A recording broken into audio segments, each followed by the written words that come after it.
monsieur le juge, à 2 reprises lors de ses entrevues avec l'enfant, et on l'entend clairement sur les cassettes, alors que mon collègue est seul avec l'enfant dans le bureau, le psychologue, M. Dubois, accepte de jouer au docteur avec Alexandre. J'aurais un commentaire ici, pas nécessairement pour soutenir l'argumentation que je tiens à vous présenter, M. le juge, mais pour vous dire que ce jeu du docteur entre un psychologue puis un enfant qui aurait été abusé sexuellement m'apparaît tout à fait contre-indiqué.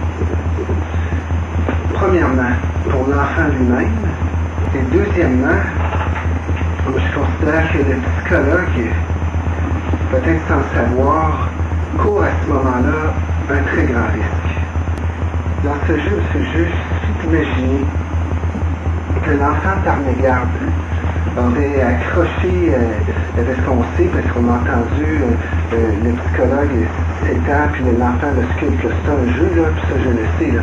Mais je veux juste sensibiliser mon collègue à ceci, je pense que c'est mon devoir de le faire, que si l'enfant par mégarde l'avait accroché, et qu'en sortant de son bureau, il aurait dit à sa mère, j'ai joué au docteur avec Martin, puis tout d'un coup, spontanément, aurait dit, j'ai touché son pénis. C'est un mot d'enfant, là. Mais si ça tombe dans l'oreille d'une mère qui est inquiète, une seule parole d'enfant, comme ça, monsieur le juge, ça peut nuire considérablement à la carrière et à la réputation d'un collègue. Ça, je tiens à le dire pour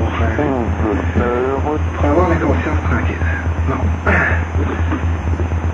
Quoi qu'il en soit, monsieur le juge, comme je vous disais, ce jeu du docteur est survenu à 2 reprises entre Alexandre et M. Dubois.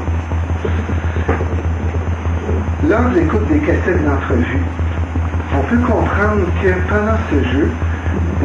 Dubois, du moins à une reprise, s'étend par terre et que là, Alexandre, pour jouer, le sculpte, donc le touche. On a ici une situation très claire d'intimité et de proximité physique entre l'enfant et un homme adulte. Or, si l'enfant Alexandre avait été traumatisé par un homme adulte dans une garderie où il jouait aussi, il est plus probable, pour moi comme expert, que cette situation d'intimité, de proximité, de toucher physique, de par la similarité qu'elle peut évoquer pour l'enfant, aurait provoqué une réaction traumatique. L'enfant aurait eu soit peur, aurait cherché à fuir, aurait eu une réaction agressive, mais il aurait réagi. D'autant plus, cet enfant-là réagit simplement à la vue de son ancienne garderie. Au contraire, ici, M. le juge, ce qu'on entend, c'est un enfant qui s'amuse en toute confiance.